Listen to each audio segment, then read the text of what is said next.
శారదాదేవి అంటే మహాకాళి, మహాలక్ష్మి, మహాసరస్వతీ దేవి 3 రూపములతో ఉన్న అమ్మవారు 9 రూపములతో, వందల కొలది రూపములతో అమ్మవారు అనుగ్రహిస్తూ ఉన్నది.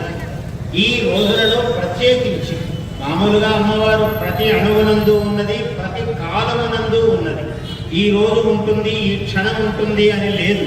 ప్రతి క్షణములోనూ ఉన్నది, ప్రతి కణములోనూ ఉన్నది అమ్మవారు. అయితే ఈ సమయము చాలా విశేషమైనది. అమ్మవారి శక్తికి, ఆమె యొక్క దీప్తికి, ఔజ్వల్యానికి మూలమైన కారణము ఈ శరన్నవరాత్రములు. అందువల్ల ఎవరైతే ఈ 9 రాత్రులు అమ్మవారి యొక్క పూజ చేస్తారో, నామ జపము చేస్తారో, ఆమెకు ధ్యానం చేస్తారో, కుంకుమార్చనలు చేస్తారో, ఆమెకు చీరసారెలు పెట్టి ఆమెను పూజిస్తారో, సర్వ మాంగళ్య వస్తువులు అంటే పసుపు, కుంకుమ, గాజులు, చెవ్వాకు ఇటువంటి మంగళ ద్రవ్యములన్నీ అమ్మవారికి ముత్తైదువులకు ఎలా పెడతారో అలా తాంబూలములు, నైవేద్యములు సమర్పించి ఎవరెవరైతే విశేషముగా పూజ చేస్తారో ఆమె విశేషమైన అనుగ్రహానికి పాత్రలవుతాం.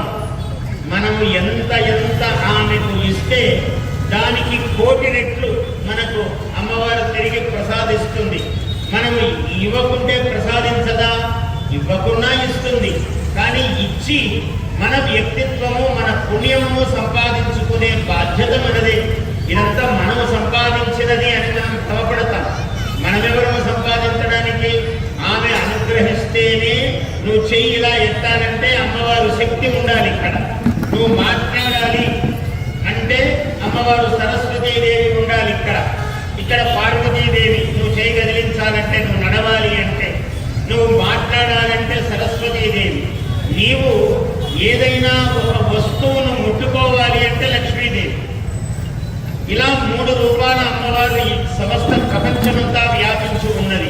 ఈ పంచభూతాలలో భూమి, ఆకాశము, అన్ని దిక్కులు, అగ్ని, వాయువు, ఆకాశము, అన్ని చోట్ల జలము, మొత్తము భూమండలమే కాదు నభోమండలం అంతా కూడా వ్యాపించి ఉన్నది అమ్మవారి శక్తి.